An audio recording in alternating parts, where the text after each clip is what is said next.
Je suis Tatiana Rejdakian, femme en chemin, mère dans la chair, astrologue par la voix du corps. J'ouvre des espaces pour t'aligner à ton chemin d'âme et faire don de ton trésor intime au monde.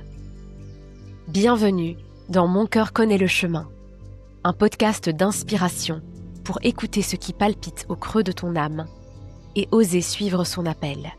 À travers des épisodes en solo ou avec des invités, ce sont des partages d'histoires authentiques, à cœur ouvert, des éclats d'intimité qui nous font toucher à l'universalité. Un lieu de passage pour faire mourir celle que tu croyais être et donner naissance à celle que tu as toujours été.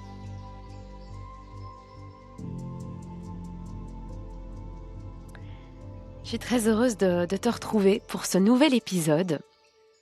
Dans l'épisode précédent, on avait évoqué cette blessure qu'on a souvent tendance à cacher, passer du coup de ce qui est caché à l'honorer, honorer sa blessure, en faire don pour le monde.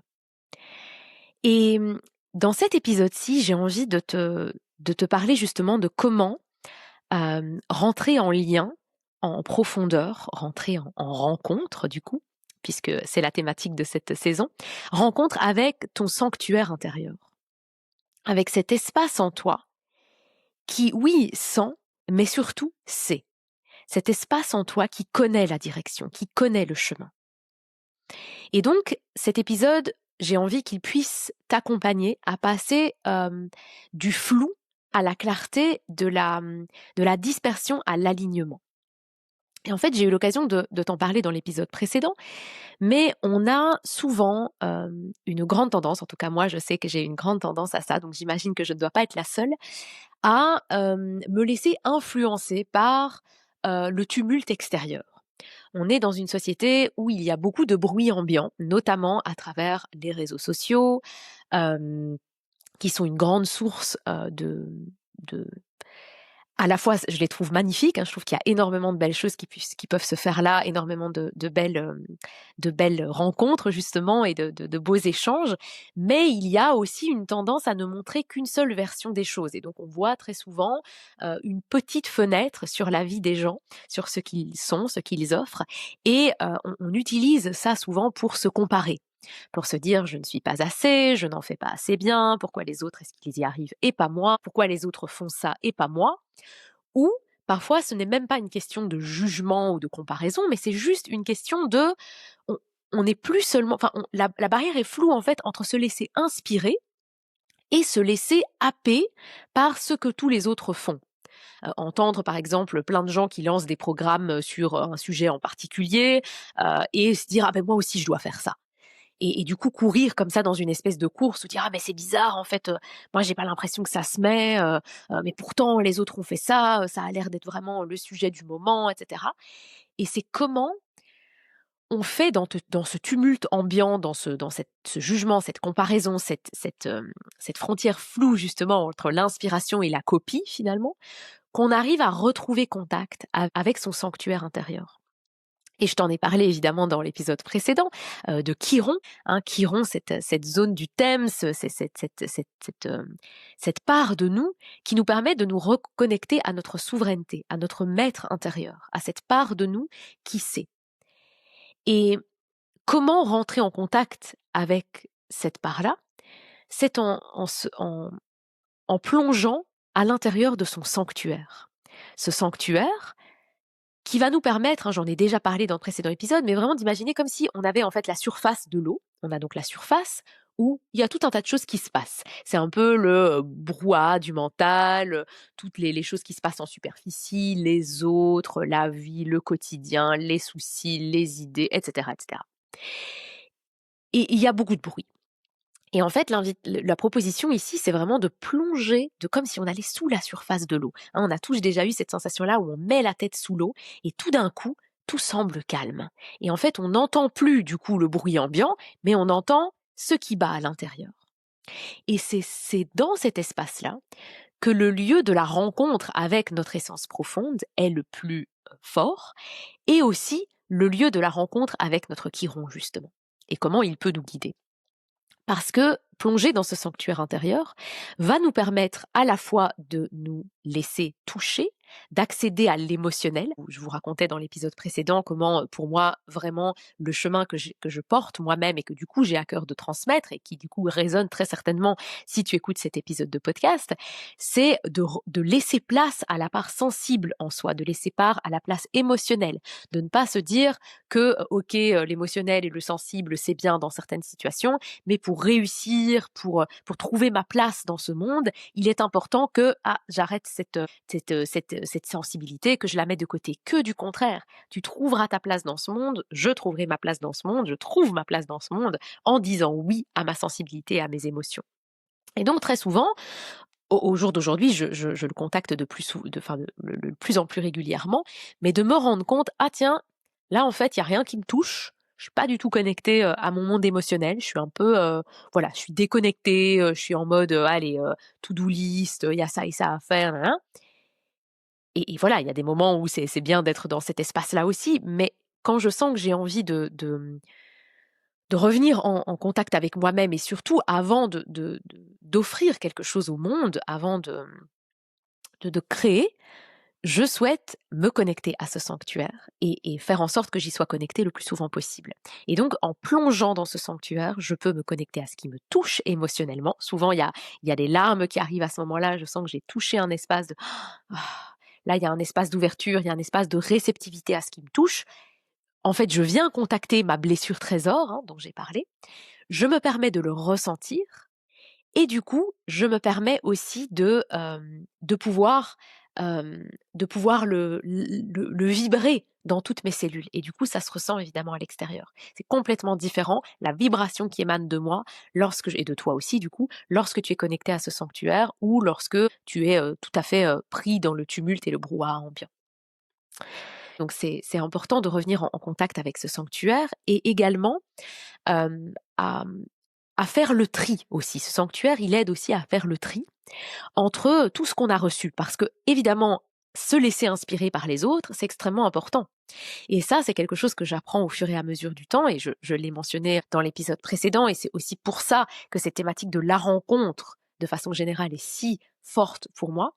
C'est parce que j'ai longtemps cru que pour pouvoir rencontrer et toucher cet espace profond à l'intérieur de moi, il fallait que je sois seule. Il fallait que je fasse que je me coupe des autres temporairement pour pouvoir plonger tranquillement dans mon espace intérieur. Alors c'est sûr que oui, j'en ai besoin, j'ai ce besoin-là de nourrir la solitude pour entendre, et on a tous d'une certaine façon ce besoin-là, mais il est aussi tout à fait possible de rentrer en contact avec ce sanctuaire lorsqu'on est entouré des autres, et parfois les autres viennent justement nous toucher quelque part qui va nous aider à faire cette fameuse plongée. Mais l'idée, c'est de faire le tri. C'est merveilleux de se laisser toucher par les autres. C'est merveilleux de se laisser inspirer par les autres aussi, de se dire waouh, je trouve ça hyper inspirant la façon dont cette personne fait les choses, la façon dont elle s'exprime, la façon dont elle ose. Et c'est merveilleux de s'inspirer de ça. Et surtout, toujours de le ramener à soi et de se dire ok, mais si j'admire quelqu'un, s'il y a quelqu'un peut-être même que je peux envier d'une certaine façon, eh bien c'est qu'il y a une part de moi que j'ai besoin d'aller retrouver, que j'ai besoin d'aller contacter. Et ça, c'est magnifique. Et c'est pas du tout à mettre de côté. Par contre, la sensation qu'on doit être comme l'autre, qu'on doit faire comme l'autre, qu'on doit recopier l'autre, ça, on peut l'écarter. Et de nouveau, plonger dans ce sanctuaire nous permet de faire le tri aussi entre ce qu'on veut garder et ce qu'on veut laisser. Et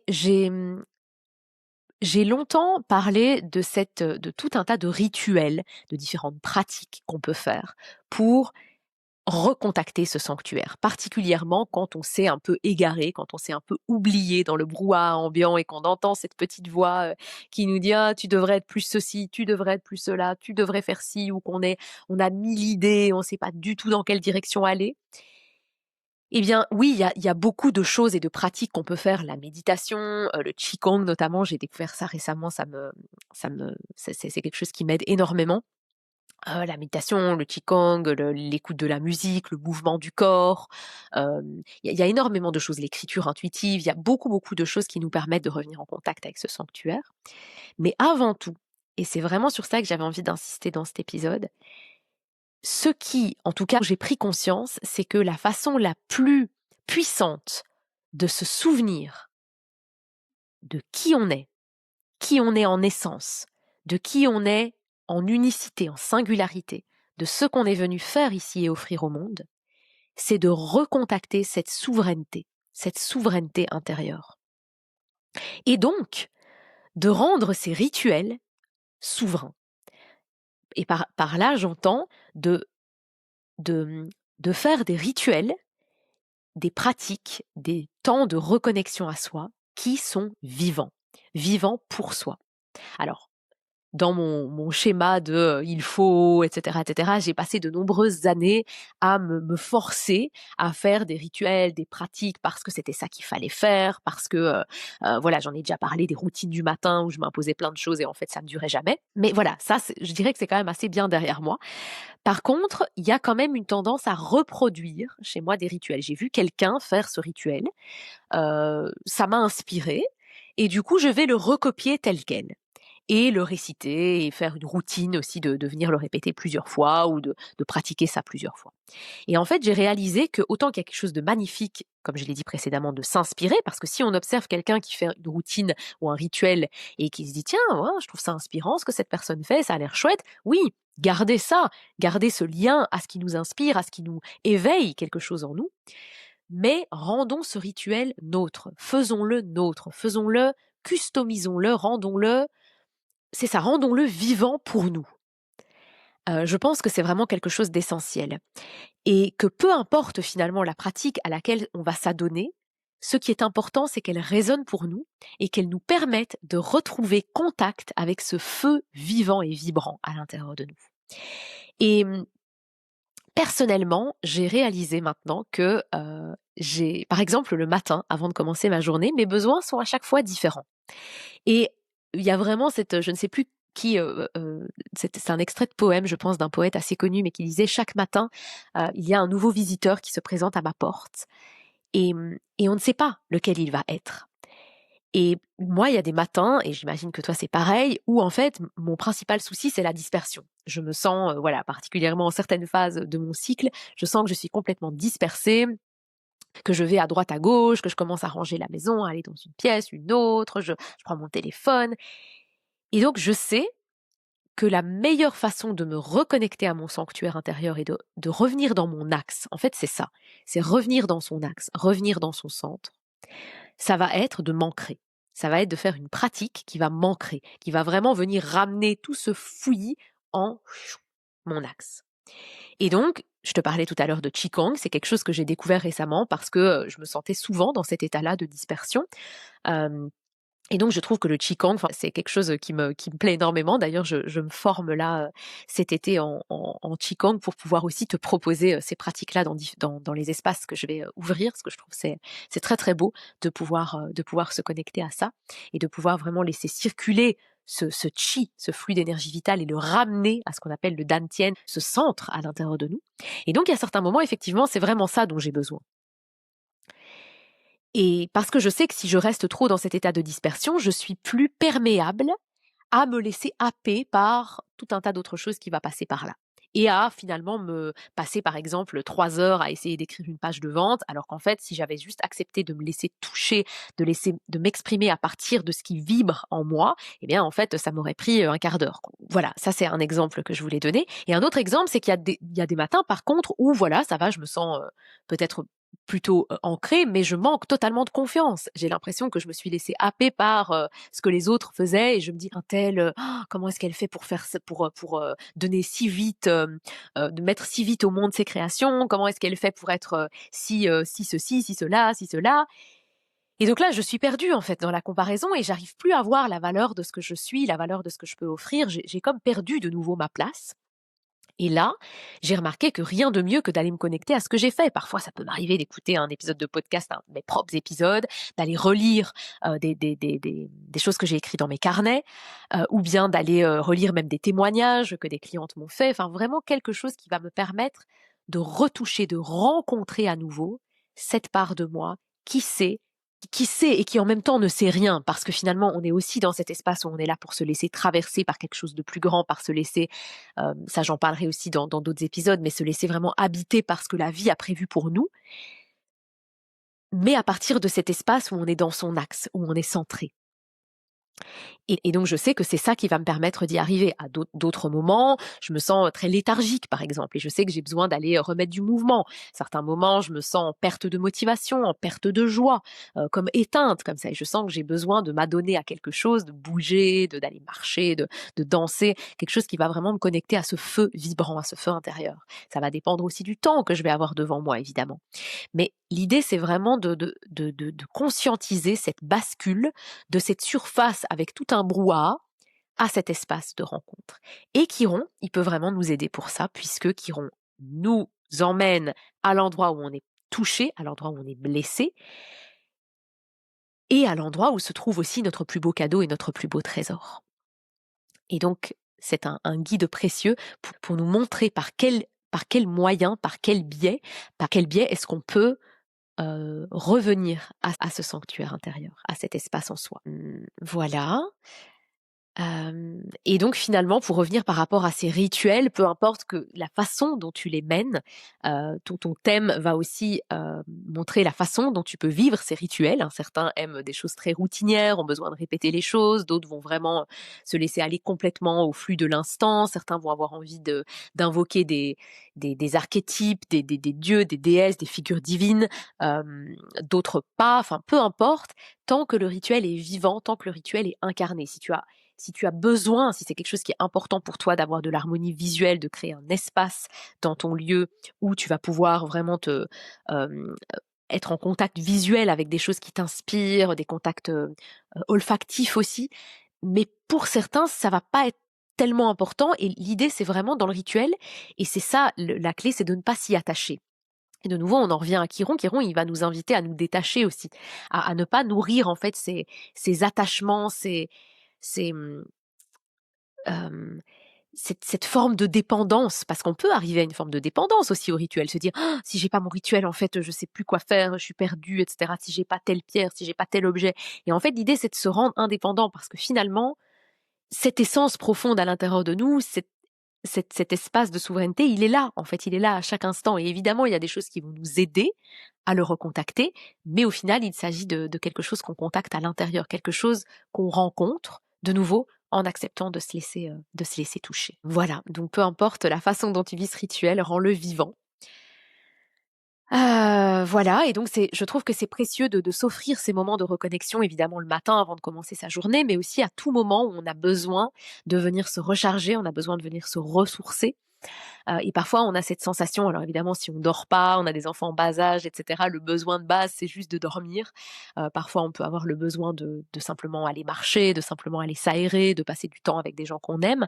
Mais parfois on sent qu'on a besoin de quelque chose, mais on n'arrive pas à se satisfaire. On se dit: «Ouais, je sens qu'il me manque quelque chose, quoi. Je sens que il y a un vide comme à l'intérieur de soi», et en fait, ce vide, il est créé par l'absence du lien avec cette part profonde, avec ce sanctuaire, avec cet espace de reliance à son essence profonde, à son essence divine.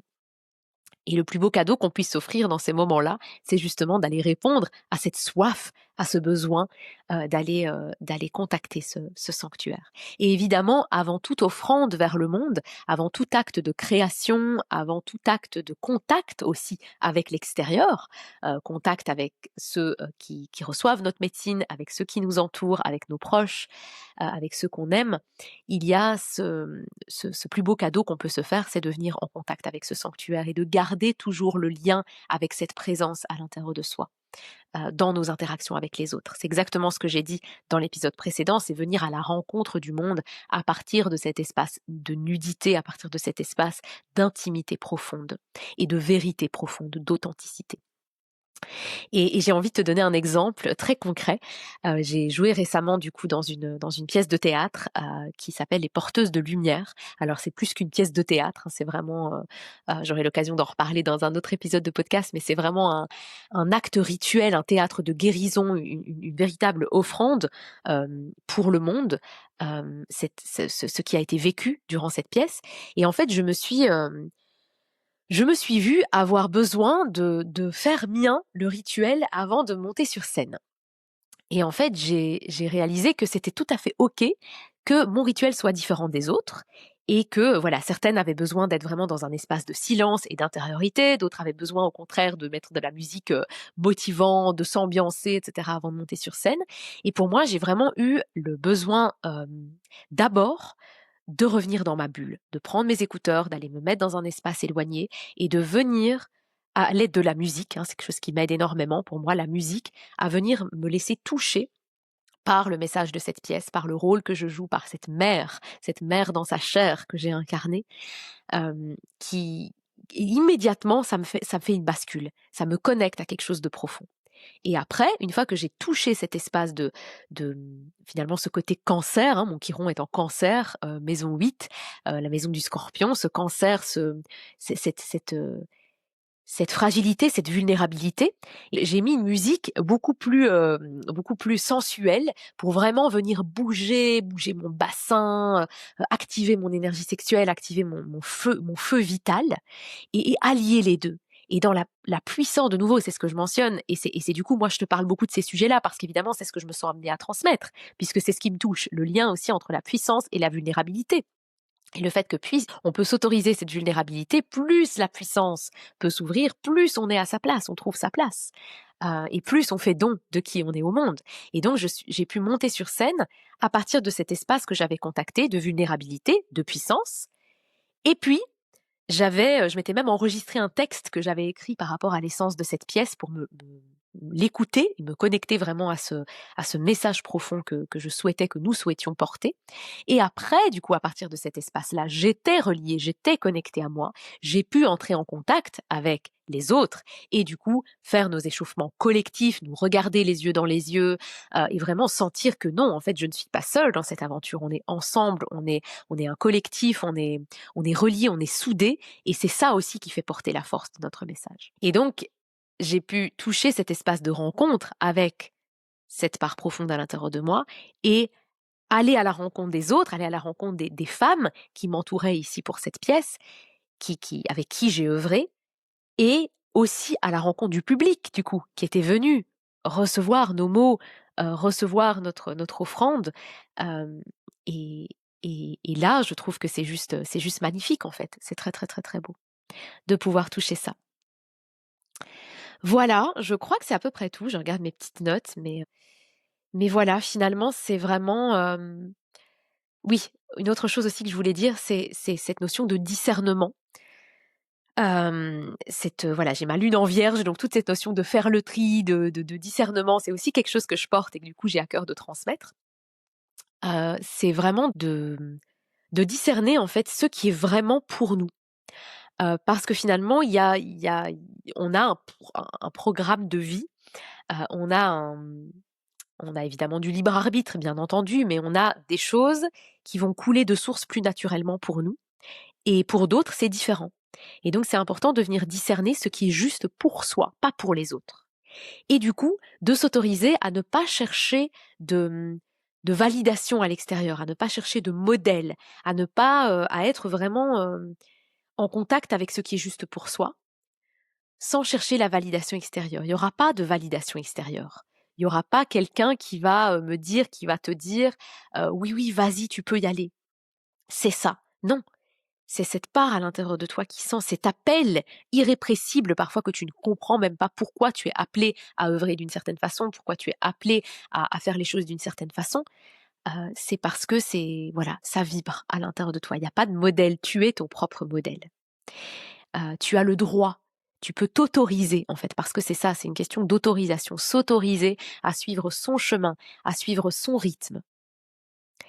Et plus on se laisse toucher, plus on part à la rencontre de soi, de son soi profond, pas du petit moi qui veut des choses avec son ego, etc., mais du grand soi, plus on peut s'autoriser à déverrouiller tout ce qui nous empêche d'y avoir accès, les peurs, la peur d'être jugé, la peur de ne pas être aimé, la peur d'être rejeté, parce qu'on sait que c'est quelque chose qui nous dépasse et que c'est ça qui est attendu de nous, que c'est ça dont le monde a besoin.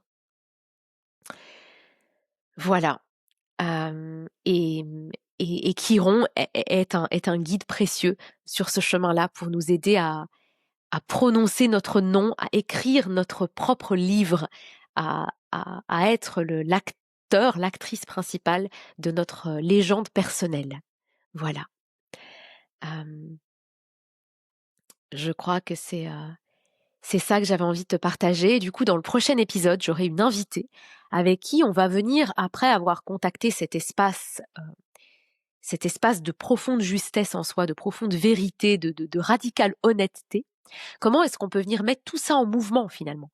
Et donc, on va venir parler de cette sève créatrice qui circule en chacun et chacune de nous, de cette flamme de vie qui nous fait passer de cette sensation d'être éteint à cette sensation d'être vivant, et que c'est ce désir, cette pulsion vitale qui est l'élan pour porter nos créations, pour porter notre voix dans le monde. Et donc voilà, on aura cette thématique passionnante qui sera abordée avec une invitée de cœur dans le prochain épisode. Et en attendant, je te souhaite une belle intégration de ces mots et je te dis à très vite.